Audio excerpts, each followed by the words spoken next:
Well, I'm Neil Cole. This is a series of videos on how we need to see a renaissance, a new birth of faith in Jesus in this world that is not just fixing or reforming the old system.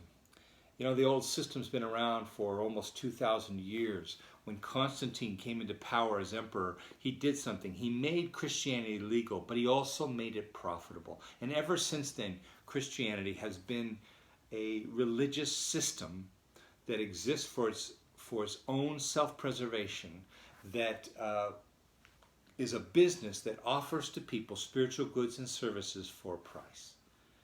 And that system has been in place. And even when we have the Reformation, we wanted to see something born that was new, but all we saw was the same system perpetuated by Protestants now. But actually it's the same system. We meet on Sundays, we hear a sermon, we give a tithe, and we go home.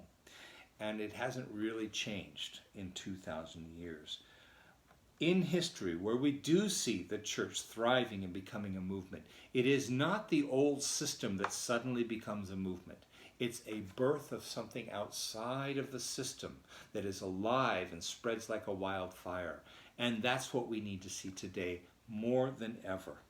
Because the system itself, the religious churchianity system that we have in place, has its own checks and mandatory restraints that will prevent movements from busting loose, that will prevent ordinary people from carrying the Word of God.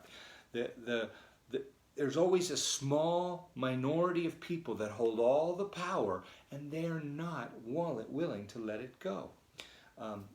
Those who have the most power have the least motivation to change the system. And this is how we are being held back from being something fresh and inviting in this world. It's this system. Now, there are good churches in the system, lots of good churches, but they're still in the system, and the system will hold them back. Those restraints will be there. And so what we need is to have something bust loose that's not held back by those restraints. That's not dependent upon budgets. That's not dependent upon high educated clergy to make decisions on behalf of God. That's not dependent upon this minority of power, but that is distributing and empowering all those who follow Christ to carry the good news and the message and go forward. That it releases the Word of God to everybody and doesn't hold on to it in the form of a sermon by an educated pastor. Celebrity pastors have become a problem. I don't even need to tell you this, do I? I mean, it's every other month or sooner, every other week, we hear of another celebrity pastor taking a fall, or a church that's dying because of its pastor, or a denomination that's struggling because of a leader that's done something that's atrocious, that's in the news. This is all over the place. And every time a pastor who is lifted up to be a celebrity shows that they're human and falls, it makes the news. But you know what never makes the news? You know who's never held to account for this? It's the masses of consumer Christians that make all of that happen. They don't get blamed at all, but they are equally responsible because they make the system too. It's not just the clergy that hold all the power. It's the consumers that decide, I'm going to go to the next church if you don't have the music I like, or the children's ministry that I want, or your pastor's sermons are not as funny and humorous and don't make me cry like the pastor down the street. And so this small minority of consumers that is growing all the time, they are also in power. And what we need is a Christianity that is full of followers of Jesus, that exist for Jesus and for others, and not just for themselves. But Christianity is so selfish it's become cliche.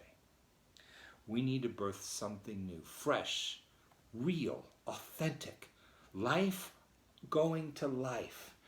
One person loving another. This is what Jesus came to birth on this planet. And we need to do this. In order for this to happen, we need to break free of the old system. Because it won't happen in the system.